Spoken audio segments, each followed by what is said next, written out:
એવા ધરણીધર ભગવાનની પવિત્ર ભૂમિ ઉપર ગુજરાત પ્રદેશ કોંગ્રેસ સમિતિ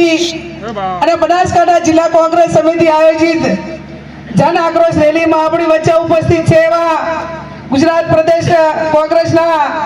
પ્રદેશ પ્રમુખ આદરણીય અમિતભાઈ ચાવડા સાહેબ,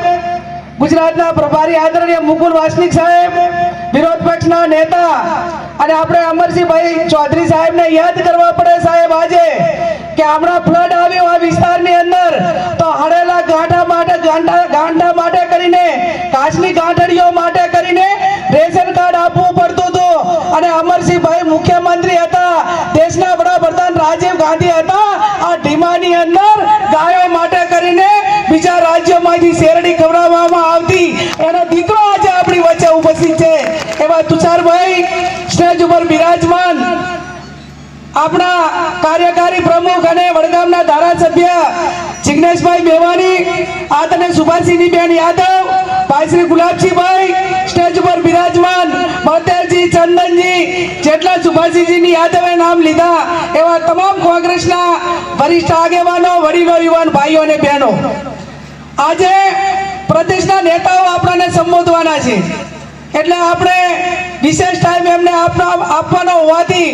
આપ સૌને હું વિનંતી કરું છું કે જન આક્રોશ રેલી શા માટે આજે બનાસકાંઠાનો ખેડૂત, વાવનો ખેડૂત, સોયગામ, બાબર કમોસમી વરસાદના કારણે એને એટલું બધું નુકસાન થયું છે કે જેને સરકારે આ સમયની અંદર મદદ કરવાની જરૂર હતી,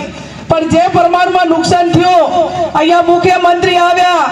મીડિયાવાળાને બધાને સાથે લઈને આવ્યા, મંત્રીઓ આવ્યા અને એવડી મોટી જાહેરાતો કરી કે અમને પોતાને પણ એમ હતું કે આ કપરા સમયની અંદર સરકાર કંઈક સારી મદદ કરશે, પણ આજ સુધી આ દિવાળી તો ગઈ પણ હજુ આ શિયાળાની સિઝન આવી તો આજ સુધી પણ આ ખેડૂતોને કોઈ વળતર મળ્યું નથી, એટલા માટે કરીને આ કોંગ્રેસના આગેવાનોએ અમારે સરકારના કાન એના બેરે કાન એની જે અવાજ આ કાન બેરી સરકારને એનો અવાજ, આ લોકોનો અવાજ, ખેડૂતોનો અવાજ સરકાર સુધી પહોંચે એના માટે કરીને આ જન આક્રોશ રેલીનું આયોજન કર્યું છે. અહીંયા ખેડૂતો એક બાજુ કુદરતી આફતોથી ઘેરાયેલો છે અને બીજું ભારતીય જનતા પાર્ટીના નેતાઓ હોય, એમના માણસો હોય તો એમને કમલમમાં બોલાવીને કોઈ પણ કોન્ટ્રાક્ટર જોતો હોય તો રાતોરાત મળી જાય, પણ મારો બનાસકાંઠાનો ખેડૂત આજે સિઝનમાં ખાતર માટે કરીને લાંબી લાઈનો લગાવે તો આજે મારા ખેડૂતને ખાતર મળતું નથી. એ આ પરિસ્થિતિ આજે આ બનાસકાંઠાના ખેડૂતોની છે. કોંગ્રેસની સરકાર હતી તો ખાતર આપવા માટે કરીને નેનોની થેલીઓ ભેગી નતા આપતા, ખેડૂતોને જેટલું જોતું હોય એટલું એરિયા ખાતર ને ડીએપી ખાતર એ સમય મર્યાદાની અંદર આપતા હતા. આજે વીસી ના જે યુવાનો એને ફોર્મ ભરાવવા માટે એના ઉપર દબાણ કરવામાં આવે,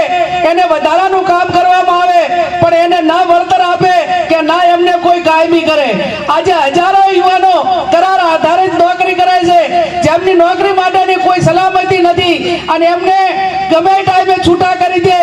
આ પરિસ્થિતિ ગુજરાતની છે ત્યારે કરાર આધારિત યુવાનોને કાયમી કરવામાં આવે એટલા માટે આ જન આક્રોશ રેલીનું આયોજન કરવામાં આવ્યું છે. આવા અનેક મુદ્દાઓ જ્યારે આપણી સામે છે, માપણી જમીનની માપણી સીટ હોય, ભારત સરકારનો કે આપણો ગુજરાત સરકાર જે પ્લોટ આપે છે ગરીબોને, આજે તમે જુઓ કે ખળા બવાડાનો સાહેબ એટલો પ્રશ્ન છે કે વસ્તીના ધોરણે ગામમાં જગ્યા રહેવા માટે નથી, ક્યાંક ખળા બવાડામાં રહેતા હશે અને વારંવાર એના વાયદા આપ્યા કે ભાઈ અમને એક વખત તમે વોટ આપો તો અમે તમને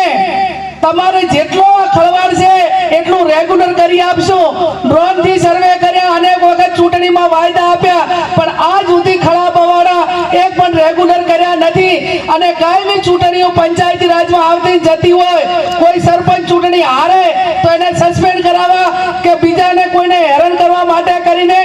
હાઈકોર્ટ સુધી જઈને દબાણ દૂર કરાવે અને મારા ગરીબોના ઝૂંપડા આ બનાસકાંઠાના વિસ્તારમાં પડી રહ્યા છે ને એના માટે કરીને જન આક્રોશ રેલીનું આયોજન કર્યું છે. ત્યારે અનેક મુદ્દાઓ એવા છે કે જે સરકાર સુધી પહોંચાડીશું અને ખાસ કરીને એસઆઈઆર એટલે આપણો જે અત્યારે આપણે બધા જ જે બેઠા છીએ એ તમામ હાલની તારીખમાં જે સરકારે ઝુંબેશ ઉપાડી અને મતદાર યાદી સુધારણા કાર્યક્રમ કર્યો એમાં આપણે હાલની તારીખમાં કોઈ મતદાર રહ્યા નથી. આ ભારતના બંધારણમાં કોઈ નાગરિકને સમાન હક મળ્યો હોય અને કોઈ વસ્તુ મફત મળી હોય તો એ બંધારણમાં આપણને એક વ્યક્તિને એક વોટનો અધિકાર મફતમાં મળ્યો છે. અને વોટનો અધિકાર માટે કરીને જ્યારે મતદાર યાદી એ વેરિફિકેશનનો પ્રોગ્રામ ચાલતો હોય ત્યારે અમુક પાર્ટીઓ જ્યારે મીટિંગ કરતી હોય તો એ મીટિંગની અંદર કહેવામાં આવે છે કે જે કોંગ્રેસને માનવા વાળા જે વર્ગો જે સમાજો છે ને એના ફોર્મ ઓછા ભરાય ને એવું કરજો. અમે એવું નથી કહેતા, પણ તમને બધાને વિનંતી કરીએ છીએ કે આપણો પોતાનો એક વોટનો અધિકારનો આપણને લોકશાહીની અંદર એક વોટનો અધિકાર મળ્યો છે એ છીનવાઈ ના જાય એના માટે કરીને સમય મર્યાદાની અંદર ફોર્મ ભરાવજો. બારે આપણે મજૂરી અર્થે ગયા હોય, નોકરીએ ગયા હોય, ગુજરાતના ભારતના કોઈ પણ ખૂણે હોય તો એના વર્તમાન ફોટો હોય, એના ડોક્યુમેન્ટ હોય એ મંગાવી અને તમામ કોંગ્રેસના કાર્યકરો ગલીમાં મોહલ્લામાં બધે ફરી અને જેટલા આપણા મતદારો છે એ મતદારો પાછળ રહી ના જાય અને સમય મર્યાદાની અંદર એનું ફોર્મ ભરાયું કરજો. મને ઘણા બધાએ ફોન કરીને કીધું કે બેન અમારી પાસે તો ચૂંટણી કાર્ડ છે અને મતદાર યાદીમાં નામ હોય તો તમારું ચૂંટણી કાર્ડમાં નામ આવ્યું હોય, પણ એ બધું જૂનું થઈ ગયું. આ બધું નવા કરવાનું છે, નવું કરવાનું છે ત્યારે આપણા મતદાર યાદીમાં પૂરેપૂરા નામ આવે અને કોઈ આપણા નામ કાઢી ના નાખે એની પણ આપ સૌ ખબર રાખજો. આવનાર સમયમાં જિલ્લા પંચાયતની ચૂંટણી હોય, તાલુકાની ચૂંટણી હોય કે ગભે ગભો આપણે એકાબીજા સાથ સહકાર આપીને લડીશું. અને ખાસ કરીને તો આજે જન આક્રોશ ને કોંગ્રેસ પક્ષના જવાબદાર આગેવાનો જ્યારે અહીંયા સ્ટેજ ઉપર છે ત્યારે આ કોંગ્રેસ પાર્ટી છે કે સત્તા માટે નહીં પણ સેવા માટે સમર્પિત છે. અને ભારતીય જનતા પાર્ટીના નેતાઓ એમ કહેતા હોય કે અમે કોંગ્રેસને નેસ્ત નાબૂદ કરીશું, ત્યારે આજે હું ધરણીધરના ધામમાંથી એમને ચેલેન્જ કરું છું કે આ દેશમાંથી અંગ્રેજોને કાઢ્યા હોય ને તો એ કોંગ્રેસ પાર્ટી છે, તમારી હાથ પેઢી પણ એવી નહીં હોય કે જે કોંગ્રેસને નેસ્ત નાબૂદ કરી ગઈ. અમે કોંગ્રેસના અને દેશના ભારતના બંધારણ એક જવાબદાર આગેવાન છીએ, એક કાર્યકર છીએ. અમે એવી ભાષા નહીં વાપરીએ કે અમે ફકીરનાથ દેશમાં અમે ઝોલો લઈને જતા રહીશું. અમે હાર હોય કે જીત હોય પણ જ્યાં પણ લોકોને જરૂર પડશે, આ દેશના લોકોને જરૂર પડશે, બનાસકાંઠાના ખેડૂતોને જરૂર પડશે, સત્તા હોય કે ના હોય, જ્યાં પણ વહીવટી તંત્ર સામે લડવું પડે ત્યાં તાકાતથી લડીશું. અને અમારા કોંગ્રેસના કાર્યકરને કોઈ પણ વહીવટી તંત્ર હોય એને કોઈ દબાવવાની કોશિશ કરીને તો આ મંચ અને બધું જ એકો એક અમારા કાર્યકરના પ્રોટેક્શનમાં તૈયાર છે. અને જે પણ સત્તામાં બેઠા લોકો એટલું સંભાળજો, આ સત્તા કોઈની કાયમી જાગીરી નથી, આ તમારા બાપની કોઈ જાગીરી નથી, આ લોકશાહી છે